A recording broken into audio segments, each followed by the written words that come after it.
Втора категорија – програми што може да ја вознемират малолетната публика.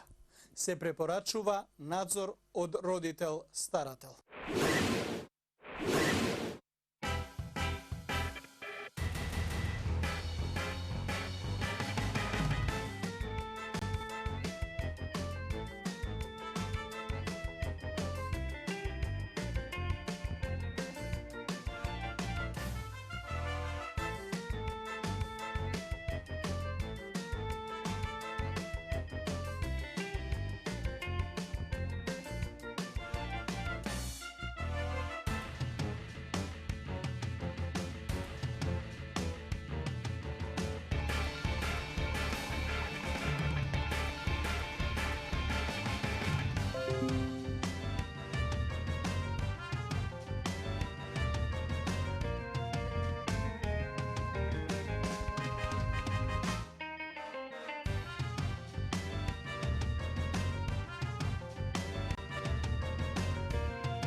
Драги мои, добро вечер и добре дојдовте во, ајде да речам, зимска некоја идила која зафаќа Македонија. Температурите едва стигнаа до нула, барем во котлините, што се однесува до планините, планинските превои и така натаму. Предпоставувам дека е снег, нешто фатило, малце прснало или не прснало. Многу битно, само тој бел булшит да не го видам во градот. Многу ми замераат, Јанко, тоа е радост за децата. Нема никаква радост за снег кој трае само еден ден, а потоа месец дена е кал шлакутница во која ни куче нема да пуштиш, а камоли нешто. Зима е снобовска работа. Зима е наменета за богати луѓе. Зимата е за оние кои се чувствуваат над другите, бидејќи имаат пари за огрев, имаат пари за потопла облека, имаат пари да плаќаат струја, имаат пари да идат негде на скијање. За сиромаштијата зимата значи повисоки сметки, поголеми издатоци и секој што чувствува некакви оние како на разгледници идилични работи. Ја немам проблем за снег над 1000 метра и повелете идете. Ја како дете, ние у Скопје немавме и нешто премногу снег, слично како и сега. 2-3 години нема снег, пак ќе наврне. 2-3-4-5 нема снег, пак ќе наврне. Нешто посебно не се сменило, иако ова беше еден од потоплите периоди, барем до 19-20 јануари.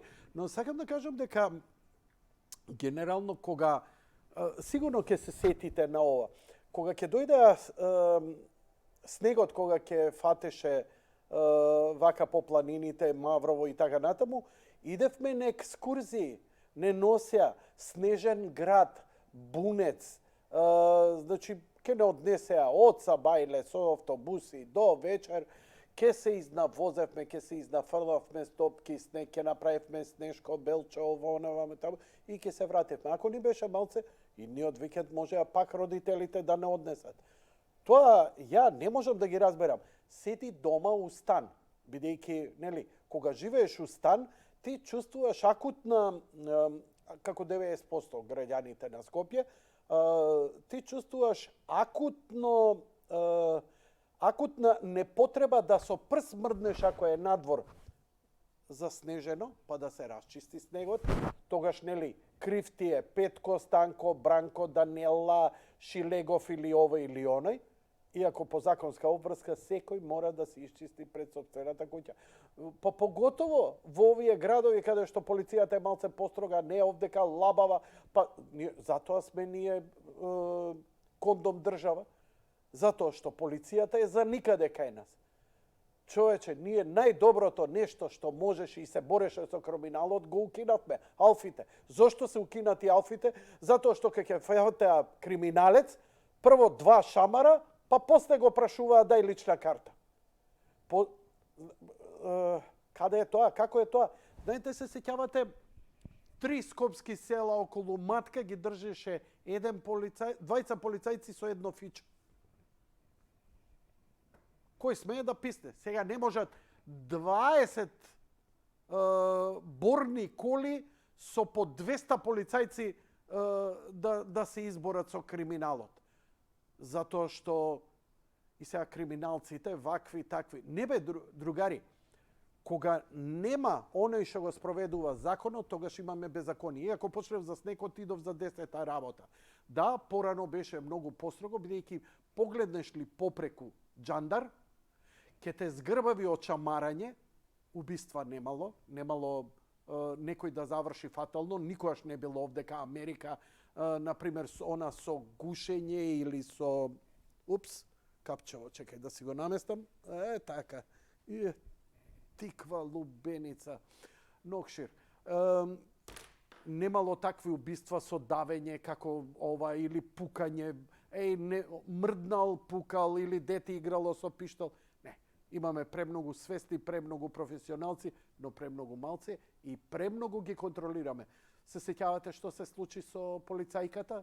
Се удрила од пајакот, кутрата што мораше да направи.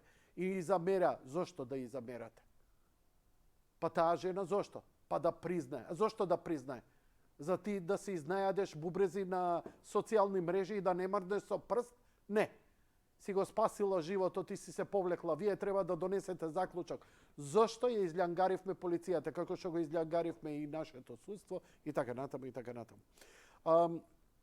Значи, снегот го одбегнувам, среќен сум што паѓа снег негде високо. Ако немало снег, немало вода. Леле, тие глупости, какви тези се изнаслушав глупави. Се сеќавам, пред 20 години имаше доста пожари, беше доста топло. И на насловна страна, новинар од Дневник, некоја Катерина, некоја тие од оние шарените глупачи, учени, приучени и така натаму, не дека се сите. With all due respect, само ви кажувам од кој оној салонски слој искача. Нели? Погодна е, бидејќи е на наша страна. Тоа, колку има општа култура, општо знаење и така натаму. Замислете што ја пишува. Ете, од пожарите се изгорени шумите, а ако ние немаме шуми у Македонија, а не може да нема шуми. Колку и да гори, бе, брат, не може све да изгори. Не знае, пола Македонија да се запали, пак пола останува со шуми. Вика, ако изгорат шумите, а не можат да изгорат, па не знам, тор да се семне и да почне да пали, ќе немало воздух, ќе сме се угушеле, ќе немало кислород. Колку треба да си неписмен и глуп, срамота е новинар, барем основи на физика, хемија, биологија, географија, па и космологија, астрономија да позна. Не треба многу да позна, малце од општа култура. Кислородот на планетава Земја не потекнува од зеленилото. Затоа што зеленилото колку што произведува навечер кислород, знаете, кога нема фотосинтеза испушта кислород. Но кога има фотосинтеза, но преку ден, он го користи виз верса беше. Навечер го користи кислородот, преку ден го користи јаглерод диоксидот. Значи, ова што го добива, може целата прашума амазонска, добро е да се бориме за неа да не се исече. Затоа што е добар филтер и така натаму. Но не доаѓа воздухот кој го дишеме од таму. Тој го имаме природно како состојка. Како е тоа? Тоа е како, например, процентот на злато на планетата Земја е 0,5%. Дали ти ќе го ископаш цело или ќе ископаш промил од тоа?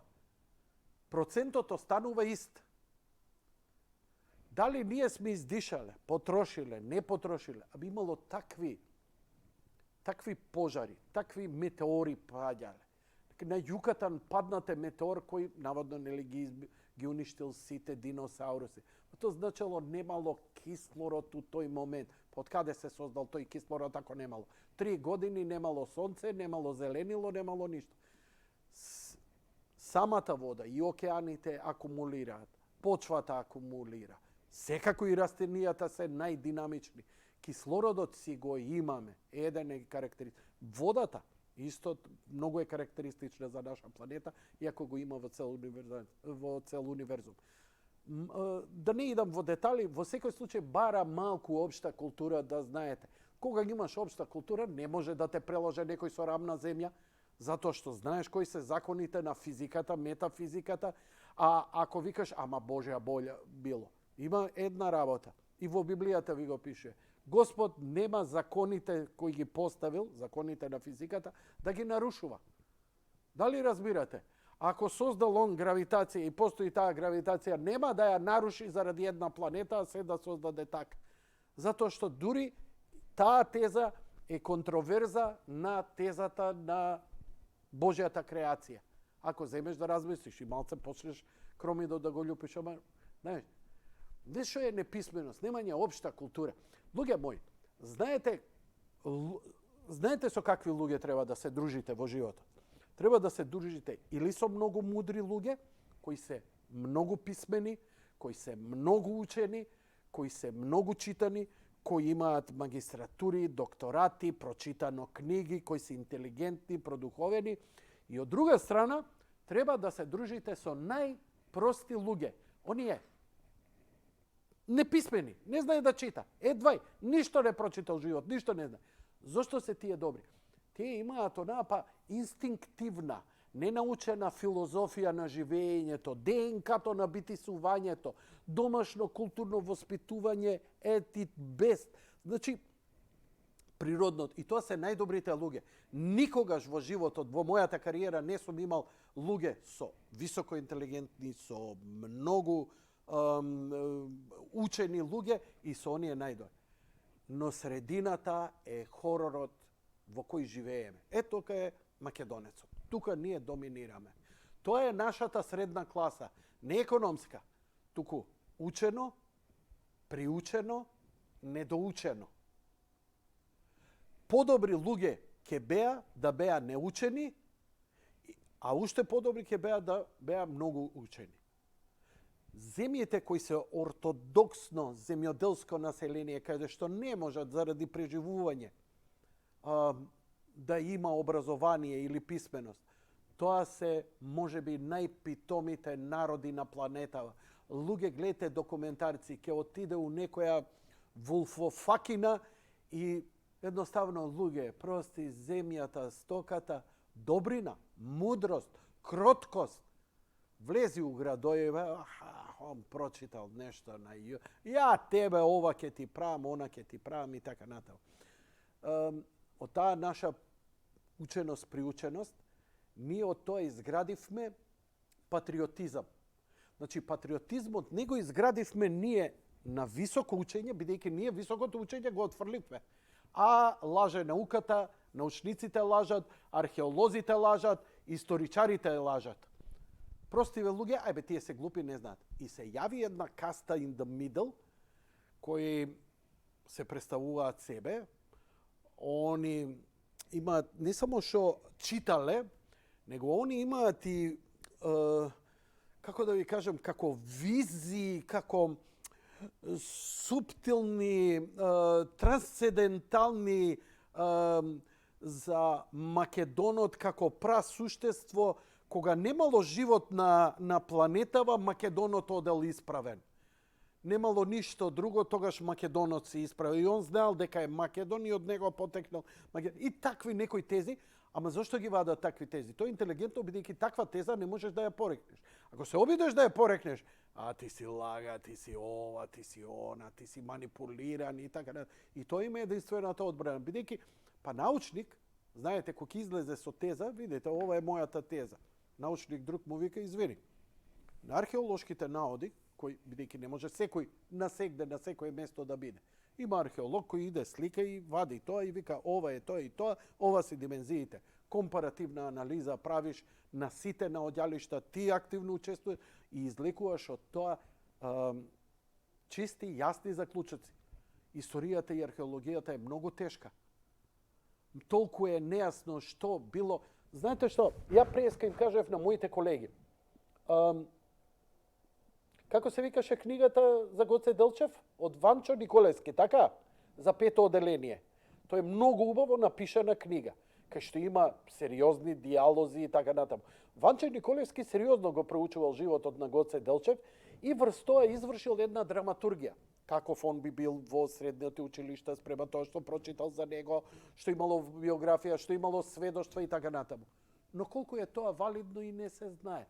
Но отприлика го потенцирал, например, неговиот патриотизам, неговата свест, кој е и што е, дека е македонец, дека се залага за Македонија. Ама тие реченици дали биле употребени, тоа е, што да ви кажам. Од друга страна, ја верувам во антиката и јас не верувам, јас знам дека Александар Македонски бил македонец. Тоа е многу јасно и секој рационален историчар и археолог ќе би го без оглед од која вокација, дали е србин, албанец, бугарин, грк и така натаму, доказите се неприкосновени. Македонец. Ние сме наследници на Македонија и тука не може. Тоа е исто као французите сега да им негираш дека они имаат некаква поврзаност со галите од пред 2000 години. Како не? Галите и денешниот француз немаат допирни врз. Ама си ја наследиле историјата, цивилизацијата, просторот и можат да си ја нарекуваат своја историја. Така и ние за античката. Многу едноставно и комплицирано. И сега во сето тоа додавање ние престанавме да ги слушаме археолозите. Ја Лилчич ви го носам тука во емисија, он збори како ископал Кочијата, тркалото од Кочијата, значи цареви овдека, во Полог, во Пелагонија и така натаму. Колку пари има? Во Македонија на 10 сантими да ископаш има пара. Македонија врие од пари. Зборам у археолошка смисла. Кај да копаш и тоа многу плитко. Има едно многу просто правило. Значи, наоѓаш Македон и така натаму, нема да најдеш денар со кај што пишува Бугарија, но ќе најдеш кај што пишува Македонија. Нема да најдеш кај што пишува Хелас, Грис, Елада, Еликини, Тиракими, Тирамису, Фстаки, Бедаки, Гиропите, Сиропите, Потаки, Патаки. Нема. Има Македон. Ке го најдеш тоа. И ке го најдеш многу плитко. Може би Македон и ке го најдеш негдека. На друго место, но плиткото што ти вика? Плиткото вика, ако го најдеш ти археолошкиот наоѓ во плитко, тоа е од скоро. Така е. Што е штосот?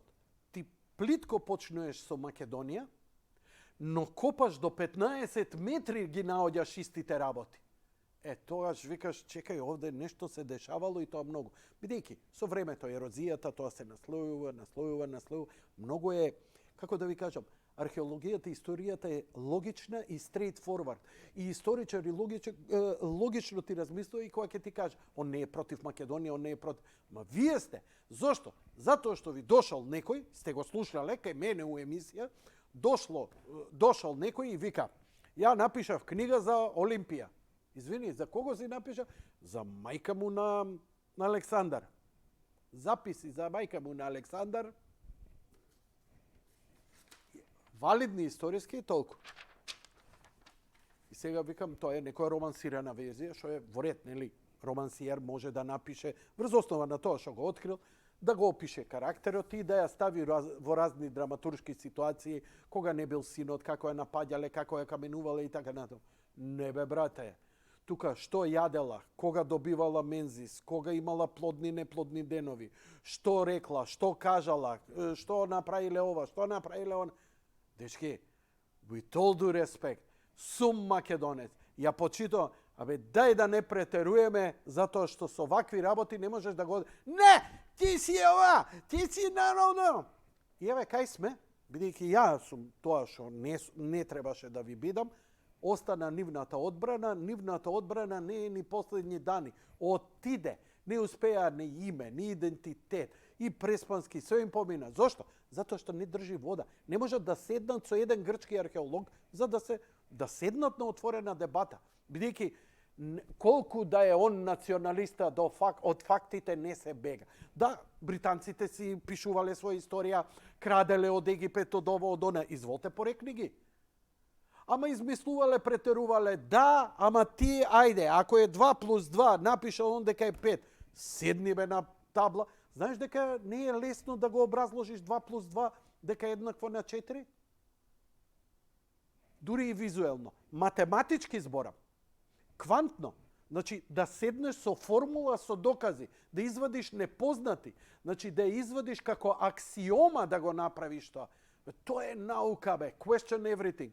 Nauka уште подпашува дали секундата трае секунда, дали саатот трае саат. И стално се коригира. И постојано. Абе чекај, што има? Нели се договоривме секунда е секунда? Па тоа е наука. Стално да го подпрашува. И врз основа на факти. Изводи ти подобри факти. Ја ти гарантирам. Исто као овие што се бават со астрономија. Вика, нема елиени. Вие вакви такви. Што ми вика еден гостин по астрономија што е заљубеник, живее од тоа. Вика, Јанко, нема поголема желба за мене. Нема поголема, не можам да ти опишам, вика, што убавина за мене значи да се докаже дека постојат елиени, дека постои вонземски живот, дека кај нас дошле елиени. Тоа, Ерих фон Даникен ти е, како да ти кажам, што Саше Политико за или овој Рубинчо за новинарство. Толку да ти кажам, Джок, бе, брате. Тоа е убаво романсирано, као Стивен Кинг да го читаш и викаш, да бе, вистина е ова за духовниот живот, ваму таму. Он пише романи, продава пари за снимање филмови, фикции. Бидејќи имаме на вистина, ама фикција во историја. И таа е добра, и во археологија. Добра е, ама како теза, види, немаме одговор, ама можеме да предпоставиме дека ова ваму таму и така натаму. Како, например, ја прифатија BBC, например, тезите на Ерик фон Даникен. Ерик фон Даникен вика во Јужна Америка, во Перу, бидејќи ги прочитав ја книгите. Ја бурек не јадам, ама јадам гураби од оние, у тоалет. И ги прочитав книгите и стварно ги гледам, знаеш, онака ги опишува, писта со паркирање за авиони, за летала. Тоа оно пишува биле огромни ваму и таму. И BBC, кој што се исчукани, ич не ги сакам. Леле колку не ги сакам, BBC не можам да ви опишам. Идеолошки. Значи, за никаде се. Ме чеша глава, ми стана топло, ама више не можам. Ако извадам косава, тоа ќе биде као два прста у струја. Тина Тарнер на концерт ќе изгледам. Сакам да кажам, идат на местото каде што е фотографијата. И се ја дава фотографијата и прави претоп со човекот.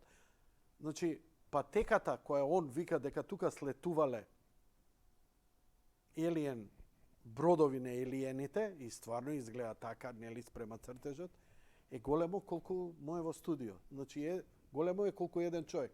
И вика, ако е ова аеродром или космодром, тогаш елиените биле олкави. Буквално олкави спрема нас. Ние сме джинови. Ние сме гаргантуи за нив. Ние сме гуливери. Така што образувањето или необразувањето, значи одберете, или образувајте се убаво, или откачете го образованието и идете инстинктот. Значи, тогаш разумот, интелектот не работи, ама работи срцето. А кај највисоките, оние што се најначитани, кај нив и срцето и разумот. И тоа се продуховени луѓе. Нив преполна историјата со такви луѓе. Тие надминале се. Најголемите бели, оние што идат во војни, оние што викаат омраза за овој, омраза за оној, вака правиме, онака правиме, ова правиме, она правиме, се занимаваат со навивање за спортски клубови и така натаму, тоа е тоа. И он е убеден дека знае, он е убеден дека е попаметен затоа што тој нема ништо, ја имам трето оделение завршено, он нема ни трето. Тој што нема ни трето оделение завршено е подобар човек во секој поглед од тој што има 3, 4, 5 или и така недовршено. Средно, и што ти ја знам. Човековиот интелект е многу тежок да го донесеш во вистински баланс. Знам ја колку сум бил арогантен. И знам колку ми фали за да можам да се наречам себе си дека можам да бидам, ја уште не можам на оние прости луѓе да им целувам. Толку едноставно, например, кон проблемот го решава. Дали е здравствен, дали е политички, едноставно иде инстинктивно со ДНК, со духот. Пази, знаеш кој импринт го вика? го повикува, на кој се раководи. Тој му е незатворен. Тој е импринтот од Бога, кога го создал Адам. Значи, тој е тој калап. Со тоа, дека човекот е добар, дека има добра помисла и дека прави добри дела. Ама интелектот кој ќе почне, чекаме, немој вака, немој така. Океј, јадев бурек и се изнајадов, ништо битно, ништо паметно не кажав, туку 25 минути колку да заграм. Сакам да ги отворам телефоните во петок навечер, што ми е доста ризик, бидејќи у петок навечер Скопјани, жгобјани, джигани, жгобјани, жгобија, дега мижу капиталисти, искачаат по кафани, по дискотеки, шетаат покрај... Ау, не, тнго со пари. Значи, седиме дома, гледаме телевизија, гледаме на Фейсбук. Океј, мене ми треба дебата и ваше мислење.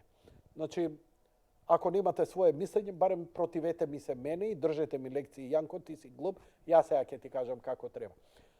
На 4 февруари е денот кога го чествуваме Гоце Делчев, ќе има поклонение на гробот. Има закани од некои радикални групи кои велат дека ќе дошле од Бугарија и ќе правеле немири. Ние едва и дочекавме, па ќе се организираме со балван револуција и ќе забрануваме и ќе не дозволуваме и така и натаму и така наваму. Значи, околу македонско-бугарските односи, вклучително со ова што се најавува, вклучително со сето она што ни дојде и како закана, а според мое скромно мислење се работи за чиста провокација. Очигледно не бев доволно јасен за мојата режија, да ги стави телефоните, да ги отвори телефоните и да ги слушнеме вашите јавувања. Предпоставувам дека на стримот на Facebook ставен е бројот за Viber, на кој можете да напишете порака или да ја се јавите директно на Viber со слика, со тоа. Ако вртите на бројот на Viber, телефонот ми е у джеп, али не го кревам, не го уклучувам. Но Viberот ми е уклучен за камера и директно јавување преку мојот компјутер. Така што имате многу начини да комуницирате. А ако па немате Viber, имате Messenger, на Messenger исто можете да се вклучите, да кликнете и со камера вклучена да се... види се, оној што е храбар да се појави со лик и со камера, може да добие колку сака простор во емисијата. Едноставно како и интервју. Еве и неколку писма кои ги добив. Еве една монумент. Вика вака: здраво Јанко, Стојче Ташовски ми пишува: организиравме протест ние оризарите. Никој на ниедна телевизија не повикува. Нас земјоделците сите телевизии не игнорираат. Алфа, Чат, Пат ке дојде и толку. Еве го Стојанче, кој е незадоволен и мисли дека никој не го игра. И разбирливо е што е така, стварно многу луѓе се собираат храброст, но ја еве ќе му свртам на Стојче, еве сега, ќе ја користам камерата и тоа преку месенџерот. Еве сега му се јавувам, па да видиме дали ќе се вклучи. Ако се вклучи, ќе ни каже што прави, зошто прави, какви протести, за што се работи и така натаму. Еве како што видите, како што гледате. Ало, добро вечер. Стојче, здраво. Го примив твоето писмо за некакви протести. Дали ме слушаш добро? Да, ме слушам, да. Да. Значи, не ти најавив, само што го прочитав твоето писмо. Ја отворав, сакам да отворам темата за Бугарија, но имаме доволно простор во емисијата. Кажи ми, протести на оризарите. Каде, што, како, кои, имате медиумски мрак, може ли да им објасниш на гледачите? Па, значи, ние неколку пати во овие едно 3-4 години имавме протести ние оризопроизводителите, земјоделците од Котмански од крај за проблемите околу оризот. Некаде околу 10 штрајкови се направени овие 5-6 години. За жал, морам да споменам дека медиумите немаат некаков слух за нас, на емисиите не покануваат. Единствено преку Радио Скопје неколку пати учествува во емисии и онака не сме доволно медиумски покриени. Да, вестите известуваат, меѓутоа сакам да нагласам дека за земјоделието, односно за оризопроизводството, па и за исцелувањето од селата, немаме многу застапеност на телевизија. Гледам Зошто- многу поголема Стојче, застапеност. Стојче, Да. значи, што е проблемот? Што мака имате прво? Значи, кажи ми ја маката, што ви се случува, зошто протестирате? Овие 5-6 години имаме значи драстичен пат на цената на нашиот ориз. Така? Имаме намалено производство, намалени субвенции, а сега ни се најавува и укинување на субвенциите. Со тоа што нас не условуваат да мора да плаќаме одредени осигурувања на нашите земјоделски површини и секоја година значи имаме намалување на субвенциите. Оваа година дури и не се ни исплатени субвенциите. Оние редовните за 1800 денари по декар не се исплатени, а имавме и откуп на оризот при откупувачи кои што нели имаат фирми и кај тие требаше да имаме исплата од 3 денари за килограм предадена арпа, меѓутоа и тие 3 денари ги немат. Тоа се огромни количини на ориз, некаде околу 20.000 тони предадени кај регистрирани откупувачи и не се исплатени на земјоделците. Значи проблемот е многу сложен, многу широка тема, меѓутоа за жал медиумски сме слабо покриени. Слободно збори. Ти давам Да, простор, ти давам освен колку тоа- сакаш простор, седни Да. малце, олабај се. Ако не имаш проблем. некоја слика позади или бел зид, онака да не истрча некое голо дете, Да, нема проблем. и тоа не е проблем. Слободно, издиши, збори ми. Кажи ми, дали сте организирани, дали сте во некое здружение, колку ве има и така натаму? Па здружение за жал се уште немаме, тоа се водиме како иницијативен одбор за заштита на оризопроизводството. Така, иницијативен одбор имате. Добро е тоа. Така е, бевме во план да направиме здружение, меѓутоа поради лошата финансиска состојба ние земјоделците немаме Разбирам. средства за да отвориме здружение. Што се однесува до проблемите, значи проблемите кулминира некаде околу 2017, тука 2018 година, кога почна да паѓа цената на оризот. За жал, цената на, односно за среќа на другите земјоделци во Европа, цената на оризовата арпа се движи на светските берзи над 1200 евра по тон, а кај нас цената моментално е некаде околу 400-500 евра за тон оризова арпа. Зборувам за она прва класа оризова арпа, која што од полињата е се помалку застапена заради тоа што младите земјоделци како мене, оние од 20 до 30 години, ја напуштаат Македонија, ги напуштаат селата и бројот на земјоделци се намалува. Оно што државата инвестира е во овие фабриканти, во овие гиганти кои што има, им дава земја, им дава услови, а за нас оние најмногу бројните мали земјоделци кои што имаат по 3 до 5 хектари ги заборава. Она што во претходната власт Никола Груевски имаше, тоа беа субвенциите од 3000 денари по единица декар плюс за предаден ориз и оризова арпа имаше од 3 до 5 денари. Сега овие субвенции се намалени. Со овој нов закон што го најавува Лјупчо Николовски, ние ќе мора да плаќаме осигурување на нашите површини и ќе мора да имаме доволно, односно да постигаме просек со, например, оризовите површини во Грција и во Турција. И јас се согласувам дека ние можеме да постигнеме просек како Грција и како Турција, меѓутоа проблемот е во тоа што ние немаме навремена сеидба. Тука имаме проблеми со водоснабдувањето на нашите површини. Сеидбата треба по план да почне некаде од 15 април до да заврши 10 мај. Ние имаме каснење на пуштањето на водата од системот за наводнување во Калиманци. Таа почнува некаде околу 15, односно 10 мај, па завршува се до почетокот на јуни, што значи вегетацијата на оризот од 160 дена касни. Затоа ние имаме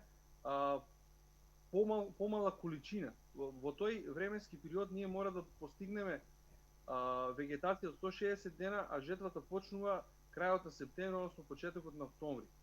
Тоа значи дека ние не можеме тој временски период за вегетација да го постасаме. Од друга страна имаме и најава за зголемување на водарината, што ја ние нарекуваме. Ние плаќаме сега некаде околу 800 денари, а имаме најава дека таа ќе оди над 1000 денари. Зашто царина? Водарина. Водарина, се извинувам. Се плаќа наводнувањето на површините. Царина. Да.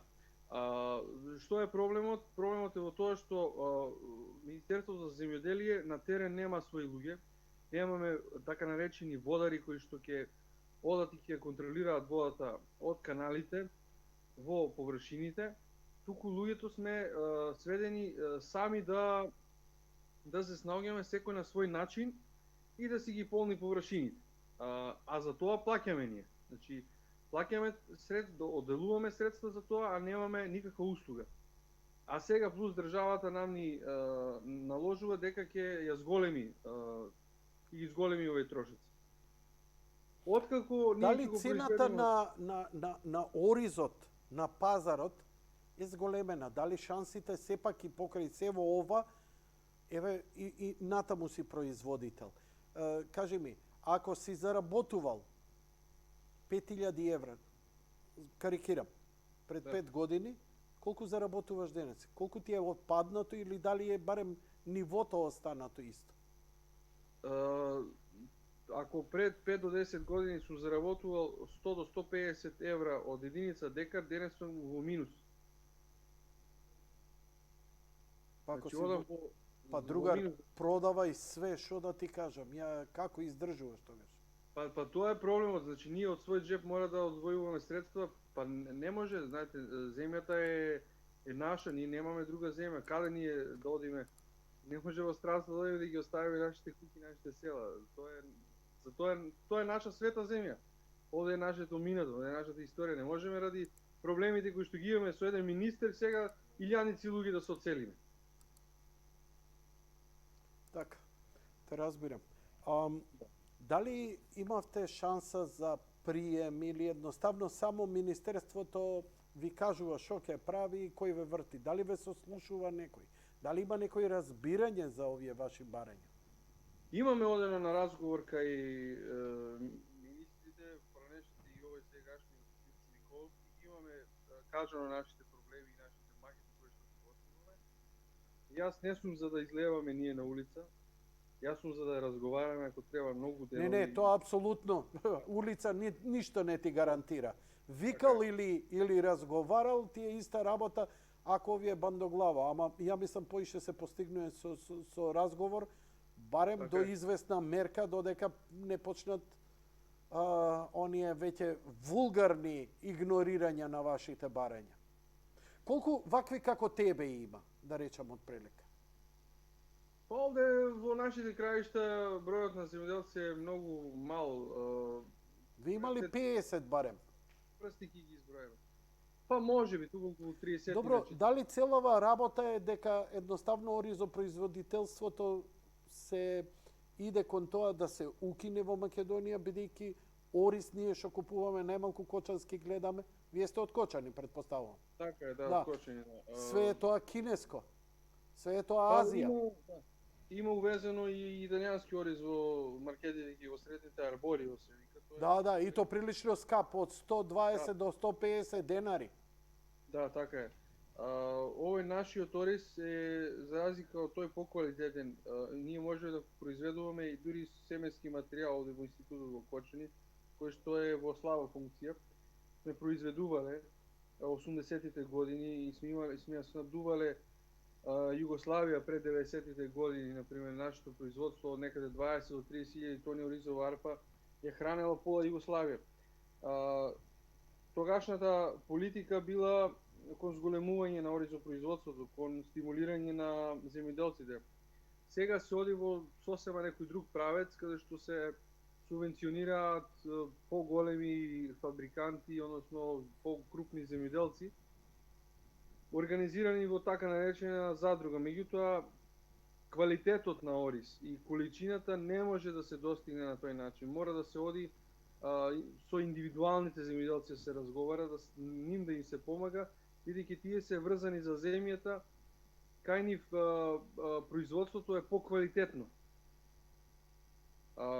Исто така просекот е исто подобар, бидејќи не е тоа индустријско производство. Тоа се рачно сеи, се рачно обработува, се плеви понекогаш, например, по старите генерации подобро го тоа работат од нас, например, од мене, тоа мора да го признавам, од нив и учам.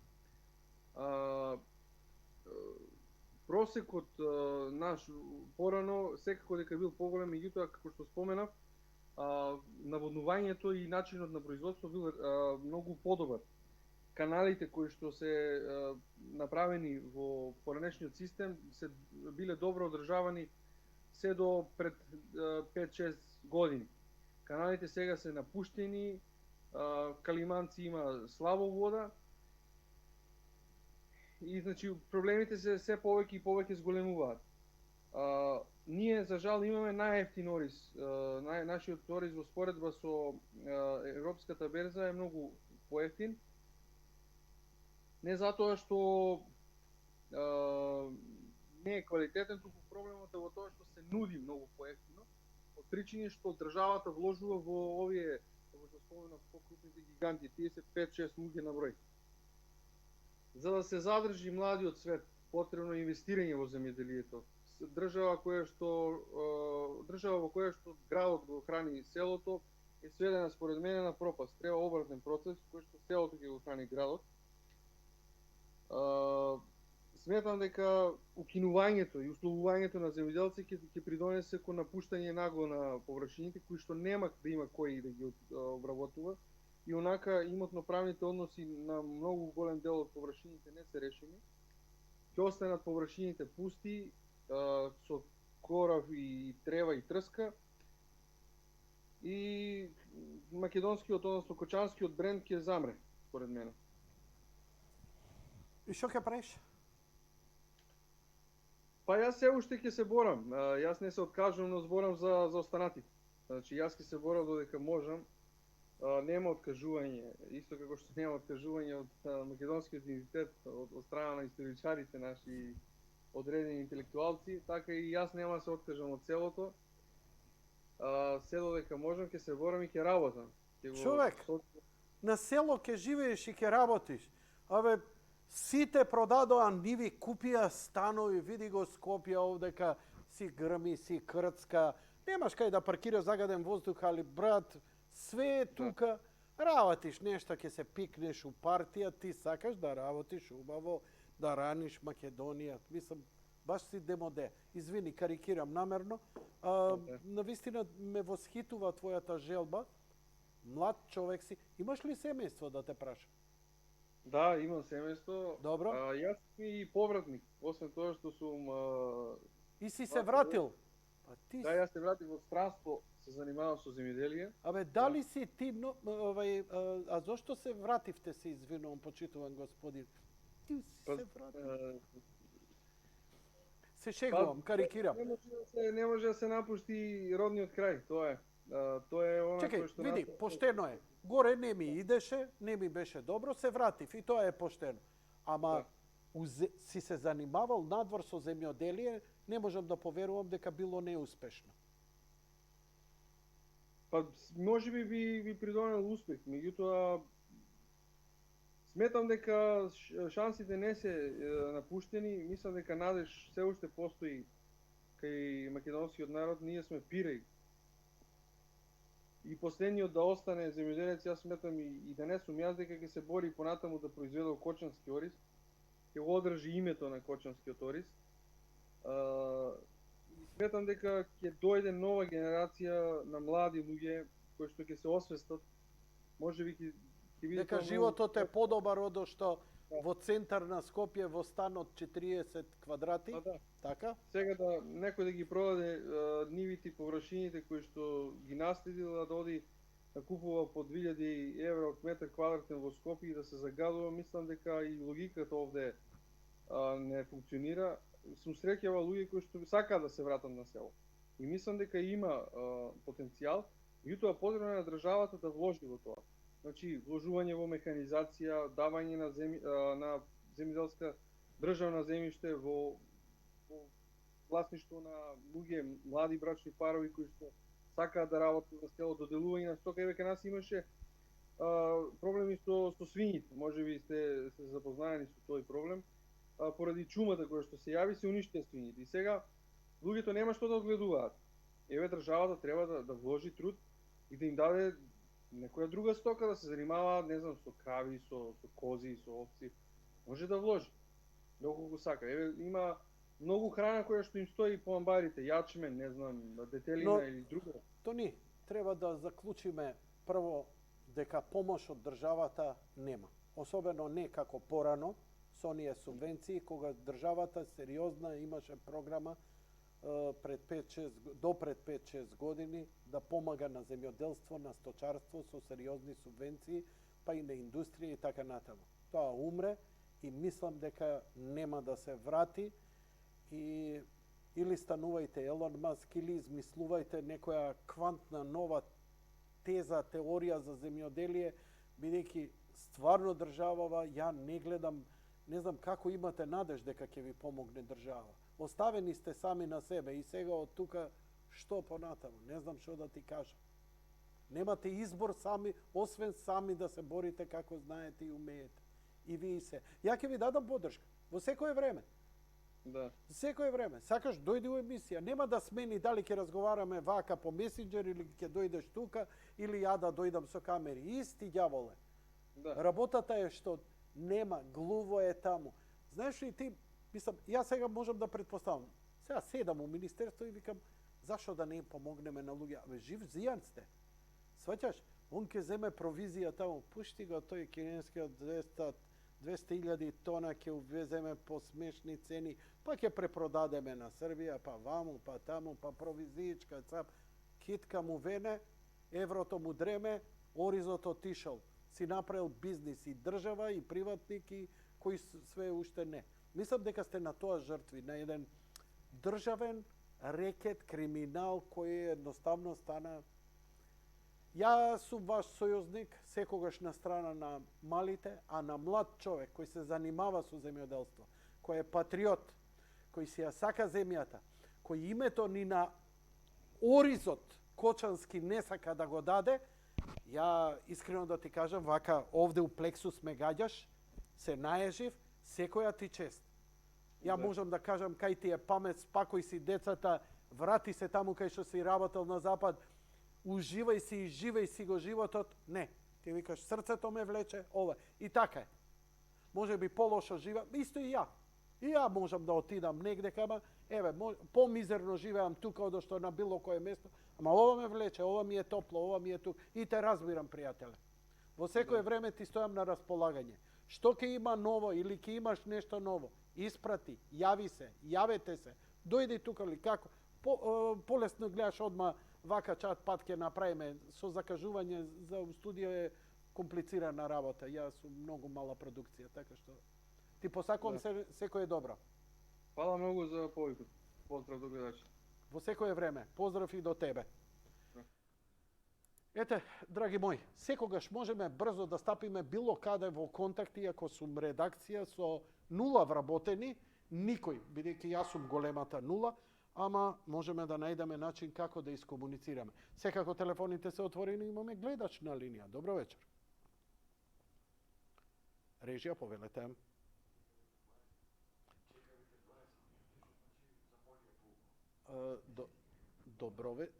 Добро вечер, почитуван гледач. Ми рекоа од режија дека долго сте чекале. Жалам поради тоа. Еве, сега завршивме со господинот. Повелете, вие сте во програма. Дали се слушаме? Ало, добро вечер. Имаме некој на линија? Ве молам, проговорете. Јас слушам, да, линијата е отворена, ама изгледа таму малку веќе и замор. 20 минути чекала. Чекала. Не знам, машко ли или женско. Ми рекоа дека имаме некоја дама на линија. Ало, добро вечер, дали се слушаме?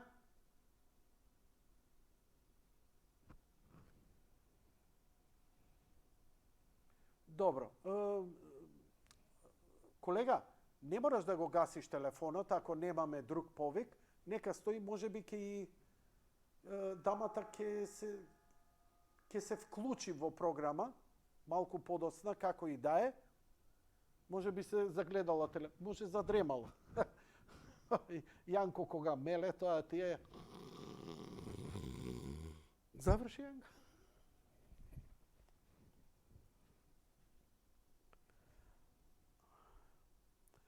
Имаме некое замаглување во режија. Многу жалам, дали може да помогнеме да викнеме некој хазмат за или антитерористичка групација, вентилатори, кислород да донесеме.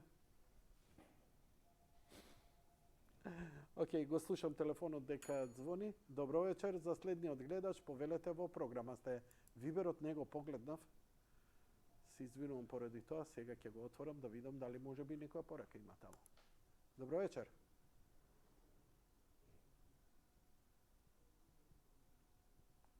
Океј, додека да добиете, еве едно писмо кое го добиев за преспанското... Ама јас сам на линија, што? Да, добро вечер, вие сте на линија, повелете. Добро вечер, слушај, мало при Оризарецо што ти се јави, па рече, ако е пре, речемо, 3 години, 4 години, добивao 2000 евра za oriz, заработил. И сега да добие па 2000 евра за оризо, во што е проблем? Пре 4 години или 10 година 2000 евра и сега 2000 евра не е исто. Зашто? Зато што евро остана 61 динар, od pre 10 godina do sada. Znači ti si faktički, ako računaš u euro, ti si загубар. Да ве прашам, дали вие се занимавате со земјоделие? Не сам, ама беше во земјоделие и жена ми тука, близу села сам, нисам ја далеко. Добро. Imam rodbina na selo i oni oriz. Sada znam i ja sam ga sadil i ja sam ga kubal. Čistili jedno vreme, idome, ne smo prskali sa prskalicama ko danas što pravat, nego smo išli pa kubili proso sa racite. I znam što je problem i za cenata što digat, znaš što je problem? Najveći problem privatni otkupuvač. On si je gazda, ako hoćeš taka cena po ta, ja gledam da si zarabotim, a za tebe me ne interesira mnogo. Jedino pod pritisak na vlada ili ovo će pokaći nekoj dinar gore i toliko. I što me gajleš, kako kaže ono, što me briga po naš. Čare? Toliko, samo sam teo reći da... Dobro. Kaži mi, a što misliš, kako bi moglo da nam se pomogne? Kako može da se pomogne, da se promeni ta situacija? Što misliš, što je to? Treba malce zakon i red во ова div zapad ili što je problemot? Ama problem je najveći u privatni otkupuvač.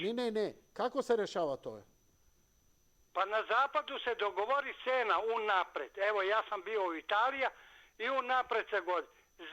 Ova godišnja proizvodnja je dogovorena još lani. Ili sad se dogovarame za iduća godina. Cena će biti 50 od kilo, recimo, 50 evra i toliko će biti. Ne samo za oriz ili za jabuke. Cijena se unapred znaje i nema majci mile mrdanja.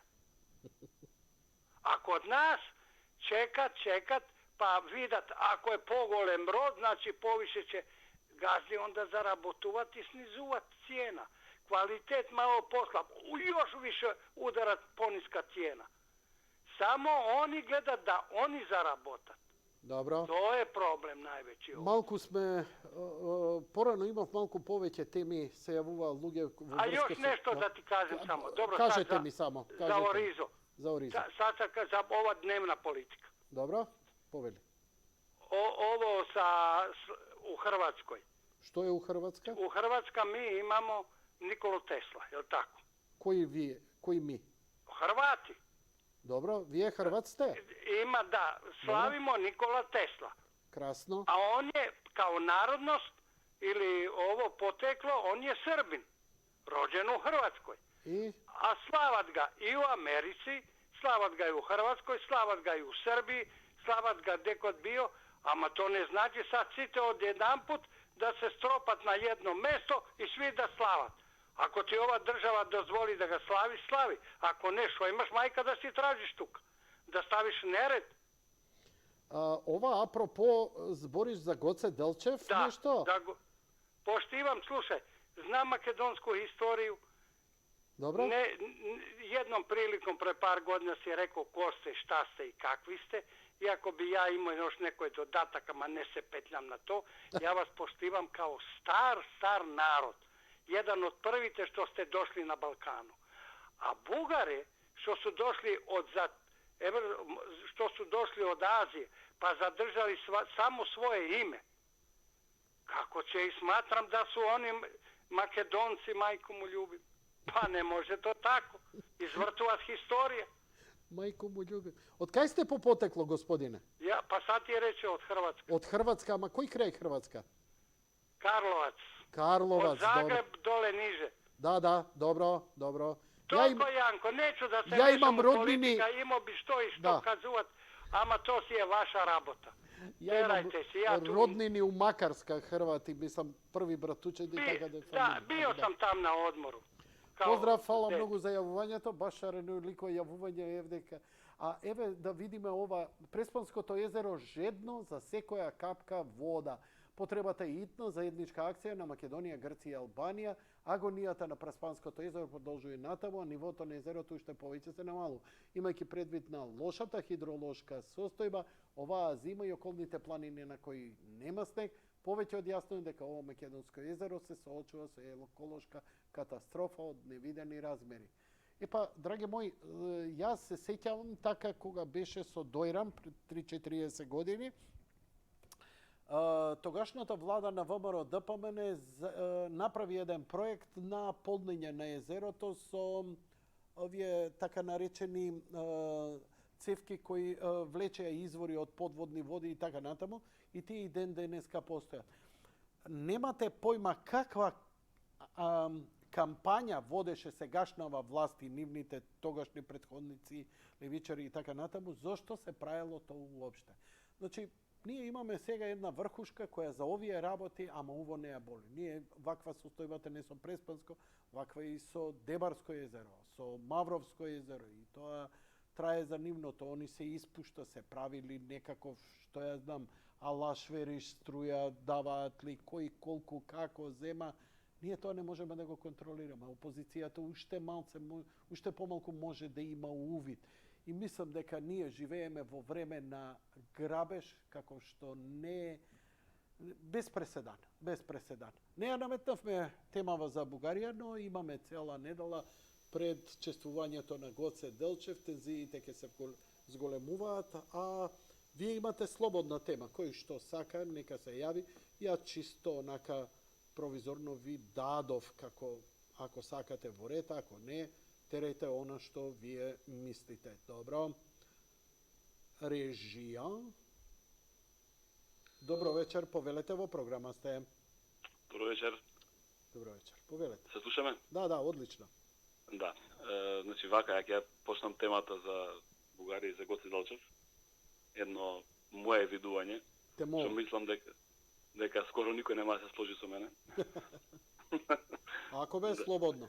Демократијата подразбира и потполно спротивни и онака работи кои се надвор од општиот колосек нам, па дури и навредливи да се. Демократијата и тоа треба да го истрпи, така е.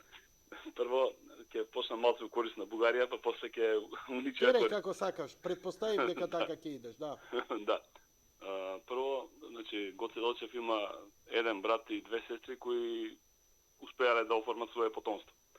Двајцата браќа му се загинати, млади исто како него, значи има еден брат и две сестри кои имаат потомство. Сите тие имаат деца, внуци, правнуци и сите до еден се во Бугарија. Значи еден не се одважил да дојде да живее во Македонија, иако нели после 46-та година по донесувањето на коските на Гоце Делчев во Македонија, Македонија била многу помотна заедно со Југославија, нели? Како во рамки на Југославија,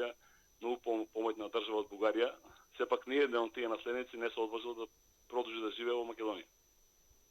Значи тоа е едното видување дека значи штом тие сите останале во Бугарија, значи нешто ги влече таму. Иако не се од Бугарија, не се од Егејска Македонија, од денешна Грција. Сега второто што не оди у прилог ни на Македонија ни на Бугарија. Сметам дека е предимензионирана улогата на Гоце Делчев и висината на Гоце Делчев. Затоа што, значи, по ниједна своја особеност не бил врвен. Значи, да почнеме од во самата организација, Македонската револуционарна организација, значи, или МОРО. Бил задграничен представник во Софија и генерален инспектор на 4. Значи, имало председател, имало заменик председател, имало генерален секретар, значи он бил некој ранг, значи четврт, пети у самата организација.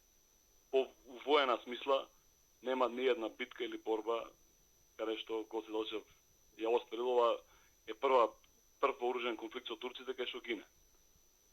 Трета работа во самото работно место. Значи бил учител во Ново село Штип, додека исто дејци од Македонија биле директори на повисоки институции, биле професори како Ѓорче Петрошов во Солунската гимназија, Кузман Шапкарев, директор на Солунската гимназија, значи на многу повисоки работни места. По научен аспект, значи нема издадено ни една белешка, додека многу наши дејци имаат издадено и книги и белешки. Мисирков кој е со иста возраст со Гоце Делчев 903-та издава за македонските работи, претходно пишува разни статии во весници, во секаде се школува во Одеса. Исто така и по образование. Гоце Делчев се школува во Солун и во Софија и толку. Наши дејци се школувале сегден светот. Ваќе го спомнам Мисирков во Одеса, во Берлин, некои во Минхен, значи низ цел свет. Значи по ниједна особеност не е прв, а камоли севкупно да е прв. А во нашата свест е како најголемиот и најбитен деец. Значи секоја чест мислам за секој нели покојник добро и за хероите се зборува добро, ама да бидеме малце реални, кој што зборуваше ти на во емисијата, дека треба малце и да се спориме со некои научни факти, што еве нека ме оспори некој, ама научно не сум навијачки. Човече, да каже, па некој ме слушал од почеток мене. Браво, Млајчев, фала, комплимент. Така Комплимент, thank you. Повели, продолжи. Да, па отплика, значи тоа е тоа, малце идеме навијачки и како што ни годи, а уствари па ќе кажеме нека ме оспори некој со аргумент, нели, со не да каже ти си шпион, ти си вака или онака или било што, или навијачки ни одговара да биде, ама он е најголем херој. Нека ми каже по што е најголем херој, нели? Јас се сложувам со тоа дека човекот, мислам, најмалку чесен бил сигурно, додека имаме многу прљави у нашите херои што ги третираме како херои, имаме доста со прљави петна, како се Делчев нема прљави работи, али сепак не бил на таа висина што му ја придадуваме во општеството и најмалку би сакал, значи моите деца да имаат последици, да страдаат било кој основ, нели? Дали да се затекнуваат политички односи у самата Македонија, дали надвор, дали у меѓународни односи за некого што, значи сепак сметам дека не е на толку високо ниво како што се представува тоа и во Македонија и во Бугарија. Ова би било супер, требаше да те пуштам у 8 сат и тоа негде понеделник, вторник, па да изгорат телефоните, да чујам и кутре аргументи како луѓево, нели сега ќе видиме, нели, ти си го кажа ставот, не е битно дали се слагам со тебе или не, демократијата подразбира некои да има спротивни, па и некоректни ставови. Тоа е демократија. Ја ти благодарам. Беше уште едно нешто кажам, само да докажам дека е вистинско освежување.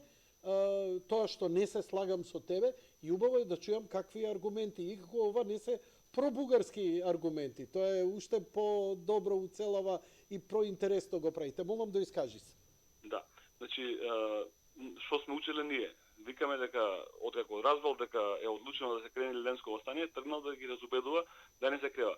Значи, како он, ако нели како ние што го рачунаме дека е највисок, како може да слушне дека ќе се крене? Значи никој не го ни прашал дали да се крене востание или не. Значи он не бил меѓу 17 делегати кои одлучувале за востанието. Значи додека нели Даме Груев бил председател на председател, не председател, како се тоа, еден вид на началник на генералштабот на Илијанското восстание. И он бил главен поборник за восстанието и жестоко се скарале на последната седба во Солун. Дури има предпоставки веќе тоа е дека и Дамир Груев учествува у предавството и убиството на Гоце Делчев, ама тоа е више, мислам, друга тема и не навлегувам дали е вистина или не. Али сепак, значи, ова е факт дека никој не го ни прашал дали има восстание или не. Ако он бил највисок, како тоа никој да не го праша и да не учествува со ништо во одлуката за восстание. Тогаш испаѓа дека па восстанието не е толку светло како што го представуваме. Значи, или Гоце е светлиот, а восстанието не е, или восстанието е светлото, Гоце не е. Значи, пак ќе кажам дека нека ме побие некој со аргументи, не со навреди и со демек јас сакам да биде Гоце таков и ти те молам, шпион. сега веќе не мора да се правдаш. Си го кажа ставот и став која се изнесува, не се правдаш зошто. Веќе се образложи сосема доволно. Ја ти благодарам за јавувањето. Многу и тебе. Супер беше. Би сакал ова да го запишам твоево како колумна. Ке си го издавам под мое име, хонорар ке ти лапнам. Ама тоа е Ако нема гале. Може слободно.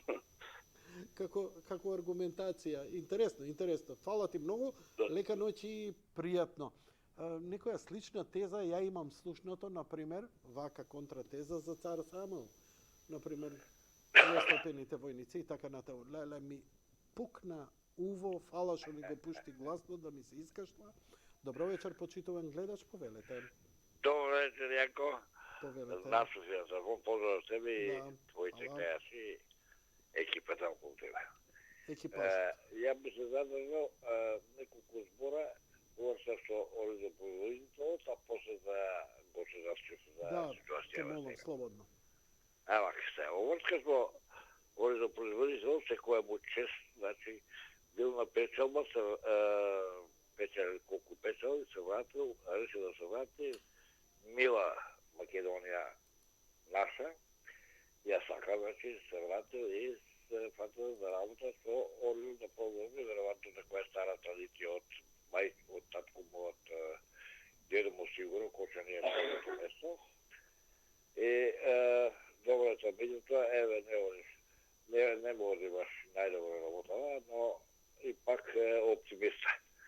Јас сега многу се љутам, штрајкуваат оризопроизводителите за повисока цена да им ја откупат арпата. А од друга страна, оваа година, поготово минатата година, втората половина од минатата година, бука беше по сите медиуми и воопште во Македонија и во Европа, зашто да рипат цените толку. Значи, многу купувачите се многу против тоа, а производителите сироти едва врзуваат крај со крај. Кој е тука воќар? Воќар се трговците, што го откупат. А ако сакаш по толку, 20 денари ќе ги го купам. А вамо ќе го правят по 80 денари. 60 денари трговецот да работува. Замисли. Наместо производителот толку да заработи трговецот. Тука добро би било со закон да го регулира откупот, државата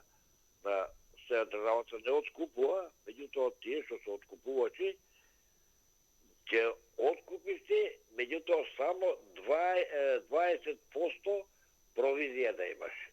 Да му се плати 10% за работувачка чиста, 10% трошкови, гориво, работници, бидејќи ти реков, ќе фрли нешто од робата. Разбрано. Значи ограничување, значи тоа законски дека рамки основно. за ограничување. Ама тогаш се Основно руши, е тоа, нели, мислам. решивме да идеме во пазарно општество. Така, добро, и тоа е пазарно општество. Не е пазарно. Регулирање со строго со државна регулација не е пазарно општество. Па Тоа е да, спротивно, ама тоа е оној нека бидат систем кој го фер, напуштивме. Југославија бидат така фер пропадна, трговците, СССР така пропадна, бугарскиот капитализам, комунизам, романскиот целиот источен блок падна Окей, заради јако, тоа. се согласувам. Тоа вака убаво звучи, ама на подолг рок никогаш не се одржало. 3 децении не траја државите. Нека трговците нека плаќаат 500% заработуваат, нека плаќа данок за државата 500%. Ама знаеш како? Па кога би имало на пазарот доволно и би имало конкуренција, тогаш не може да заработува, не треба да го ограничиш, он сам ќе го дае под цена, за да се ослободи од Дали вишок. ќе го даде.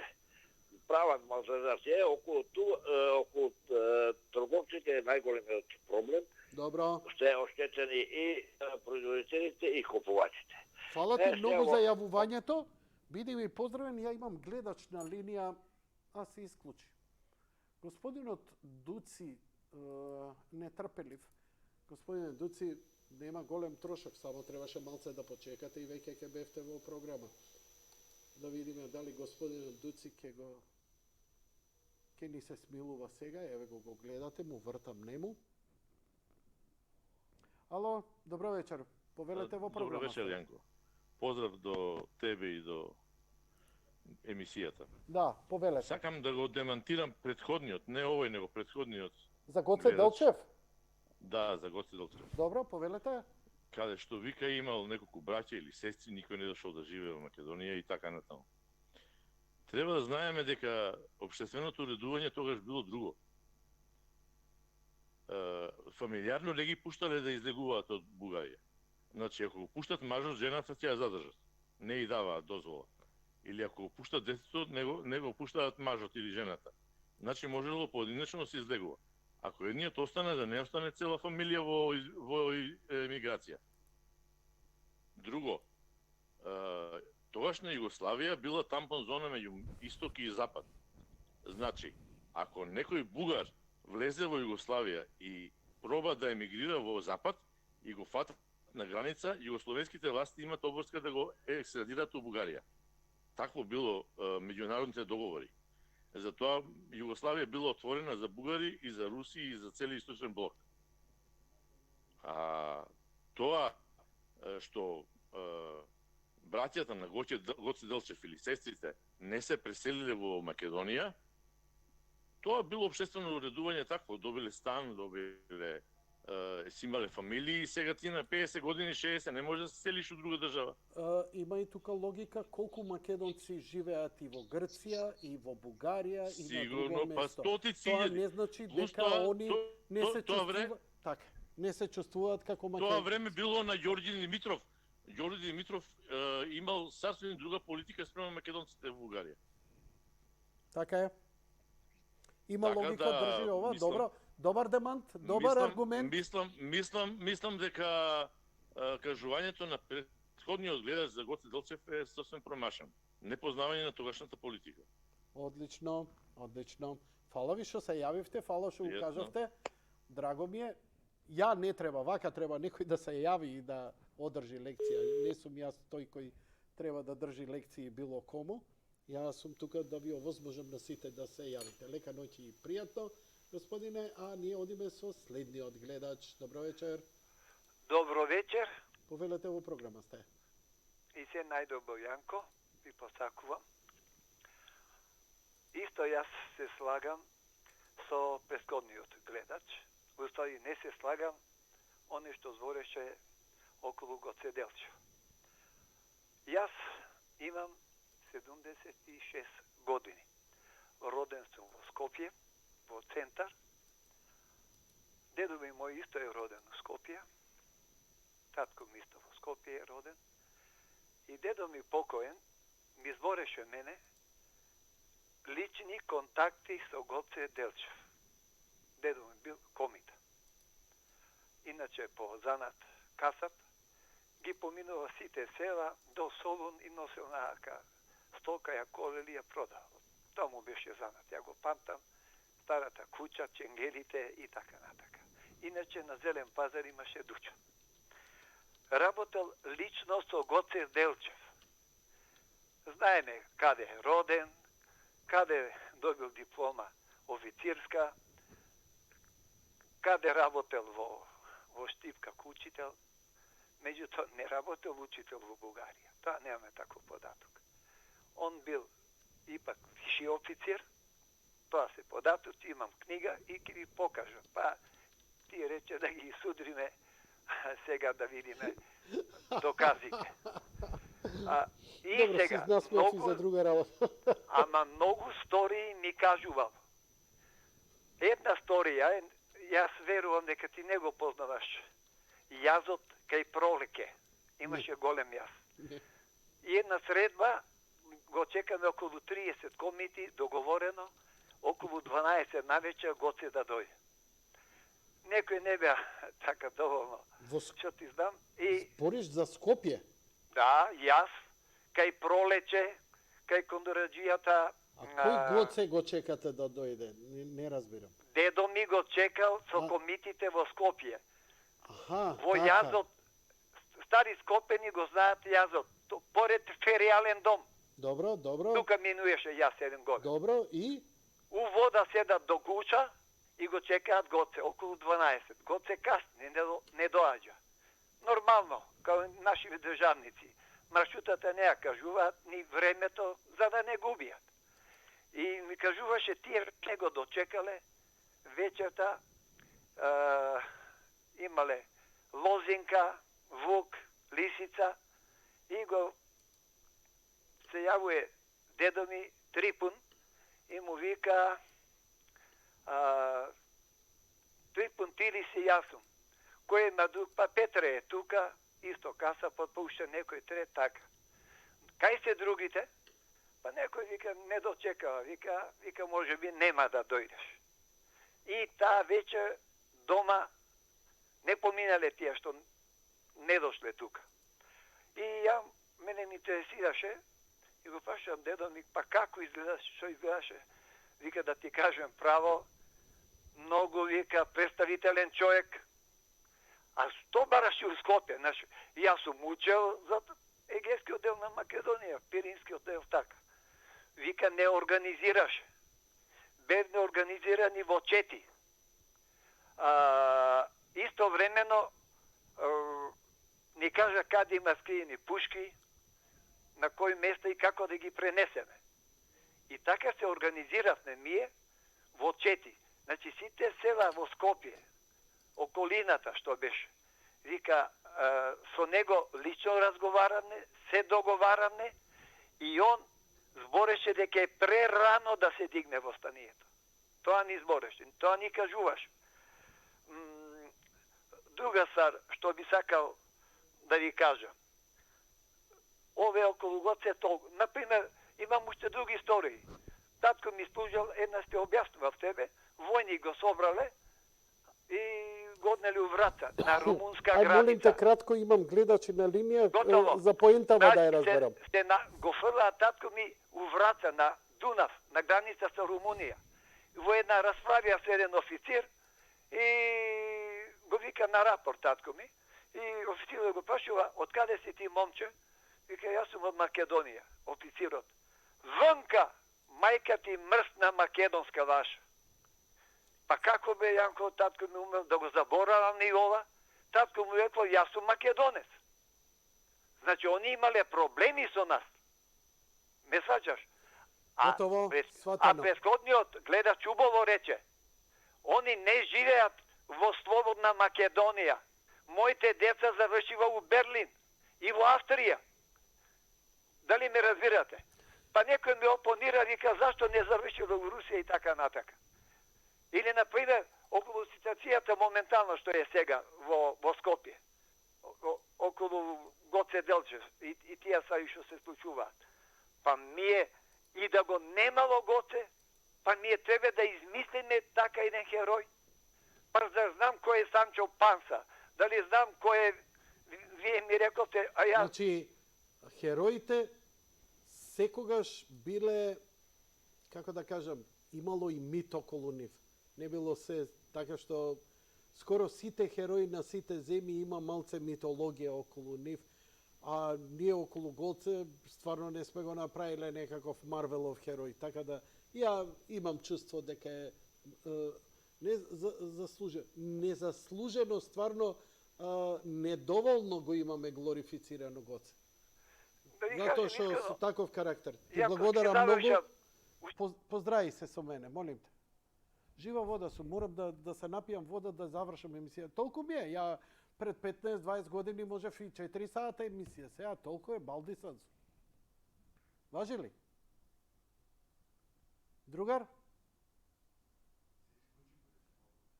Ти го исклучи. Ти шо си љукави лисице. Не ми замере. Стварно готово ми паѓа и фокус, концентрација, бидејќи од сам почеток тераме и добро тераме. Ајде последното јавување ако го имаме, ако не тука би ја завршила емисијата. Имаме. Да, имаме. Добро вечер, повелете. Илија на телефон. Повелете, господине Илија. Значи, Јанко, веќе ми се лоши од ова политика Бугарија, Македонија. За оризот, за арпата те апна за срце? Не, сад неге. Биде ви кажам. Нас од 90-та година вака ни оди, кога ова Македонија поќе ми личи на сутарска држава. Еве зашто.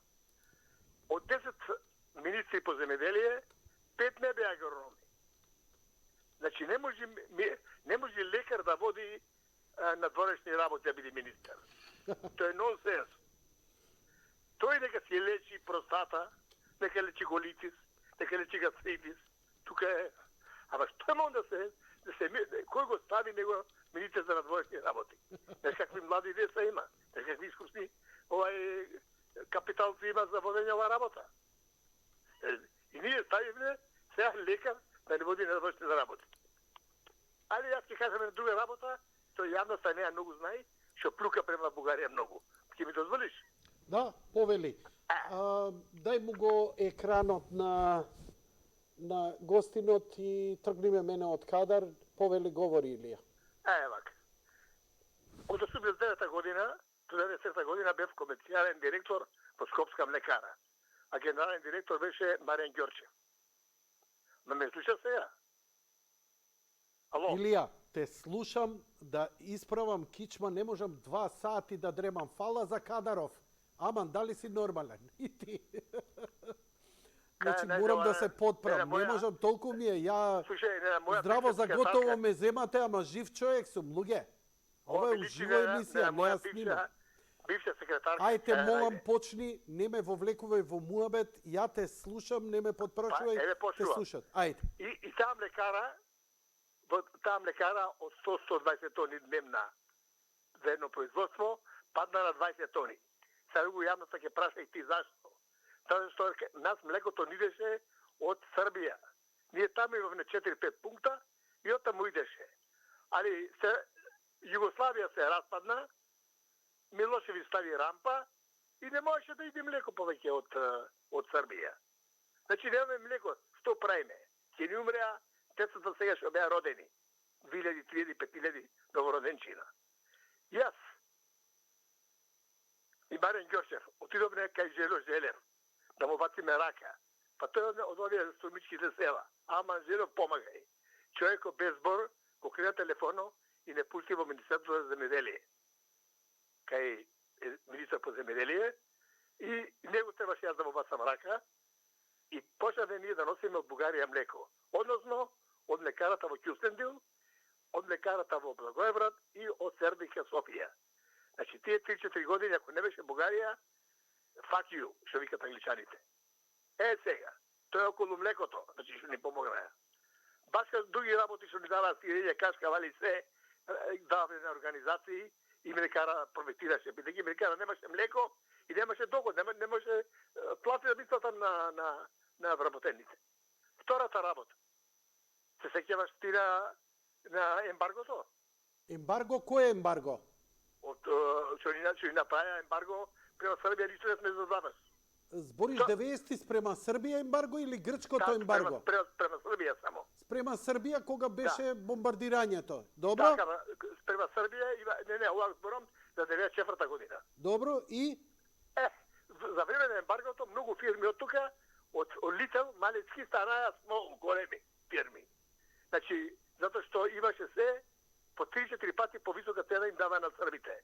Србите се наѓаат на таква ситуација да нема ни сапуни, да нема ни шишина, да нема ништо. И сега што правеа? Ови од Бугарија земаја калтинирана сода, каутична сода, нафта, ние срамне поголем извор од Саудитска Арабија и од ова, од Катар и од Русија и од Соединените американски држави, повеќе нафта имаме него тие. А од кај сега Македонија нема нафта, а мнозина нафта и то со обележено дека од Македонија. Од Македонија немаме ние фабрика за производство на калтинирана сода, за прање на сапони, за прање на стакла. Немаме ние каутична сода за прање на сапони. Немаме ние шајки. 1 кило шајки ако во Бугарија се продаваше 1 лев или карикирам пола долар, ние на Србите му даваме по 5 долара. Значи тешки милиарди направија. Тоа го дозволуваше Црвенковски, тоа беше на власт и СДС, го дозволуваше Петро Стефанов како министр за стопанство, Фрчковски сега амбасадорот, каде е сега, не во Канада или во Соединените американски држави. Значи тие го дозволуваа, али треба да бациш рака.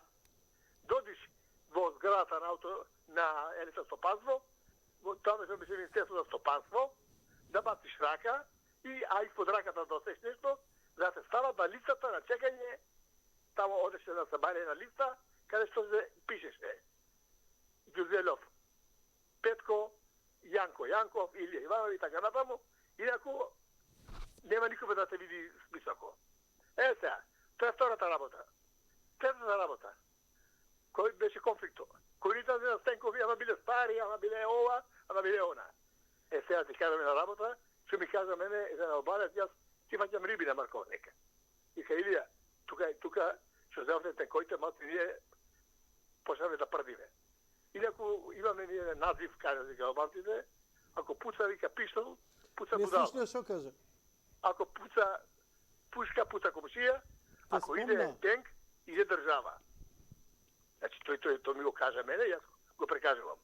И четврта голема работа што направи Бугарија према Македонија, мене Груевски 2006 година, слушаме се. Груевски 2006 година ми вика, имаме се штрајкове, она дали можеш да извезуваш јаболка, да извезувам грозје и така натаму. Можам, али да не се плати. Туку фирмата моја. Али и тој ми со извинение ми отвирна. Значи, треба 7 милиони да знаем од државата, еден скршен денар не му даде. Му даде на Свето Пивара, на Миче Јорданов, му даде на Винеја, на сите. И се се направени. Отидовме кај Бојко Борисов многу помоши за Македонија. Увати фрака, увати фрака и ни напиша дека можеме да увеземе 5000 тона смедеревка. Грозе кој не оди во Македонија. Знам. Кој не се прави вино. И ние ќе го потребуваат за купаж. А купаж значи правење на водка, на губа водка, и ако си пиел мастика, петърска мастика, ако си пиел Јанко, од Пловдив ја прават. По Пловдив голема ти е фабрика за вино, винарија, 5 пати поголема од Тиклеш. И таму нотре ние 5000 тона. И немаше, и што правам јас? Плаќам денеска, плаќам утре или плаќам јестедеј, вчера. Еден динар не му фали име. Ови им плаќа на година дена, нив им дали субвенции, Груевски и тој неголемиот гробар во македонското земјоделие Арсен Спасеновски, не ми го свирна, не ми даде. Душо напатена. Како 7 милиони динари остана нас, и сега да го земаш грозото 12, да го дадеш 12, или си ретардиран, или си како ви е таа владава. Илија. Молим. Добар си со здравје? Не, пред месец дена имав инфаркт. Што вика? Инфаркт имав со брза помош отидов. А отидов таму, спиев на ноќ и избегав назад. Што ти е? Од таа болница, види, нема чаршафи, нема перници, нема топлење, нема ништо. Ама што ти е? Зошто те земале у болница? Зошто си бил? Па затоа што брза помош викнаа. Имав инфаркт. Кога? Пред тачно месец дена денеска прам. Ај со господ напред, ти ставија стент? Нисе, јас имам 3 паста, бе, Јанко, како стент. Аха. Абе, избегав одма, не може да седам во болницата. Тоа не е болница, тоа е камп на Ал-Каеда. Добро, пиеш ли барем терапија, Илија? Што? Терапија дали Јас пиеш? терапија си пијам 102 години. Си имам терапија јас за срцето. Али ова се ме стегна тука нешто и право тамо. И сами дадоа терапија, еден лек. Кај отиде се вика, ама кошта 50 евра. Додека имам пари ќе окупам, после што немам па тој троп ми најдоа 3 сантима мене во срцето. Океј. Иде на работа ти кажам Јанко. Горе спреми софрата и чувај место до тебе за мене. мене. Најсериозна емисија, најгледана емисија. Не да мене сека будала да се јави кај тебе. Биди ми поздравен, фала ти многу за јавувањето, Илија. Молим те. Чувај здравје и пак да се јавиш. И не се нервирај. Земи Ама блок не да мене санч. секој да се јави, бе, Јанко. Ако, нек се јавуваат, бе. Тоа е демократија. Како не се Ама јавува? зато, видиш, ќе се јават абдали, ќе се јави и некој паметен. И барај, емисијата ти е како бајадера. Поздрав, лека ноќ и пријатно. Благодарност и до вас, почитувани гледачи. Толку е капацитетот, крај на недела. Благодарам за вашето внимание. Секако од понеделник продолжуваме, планирам и некои гости. Бугарија ќе биде жешка тема идната недела, барем во оваа емисија, ја мислам да ја наметнам. Ако не, па ќе збориме која е поубава, Анџелина Џоли или Моника Белучи, еднаш и тоа више треба да го решиме. Таа е една голема поделба во македонското општество. СДСМ, ВМРО, левица, десница, правица, неправица, Анџелина Џоли или Моника Белучи. Јас сум за Анѓа, сега што да правам? Не можам неутрален да бидам. Поздрав до сите, лека ноќ и пријатно.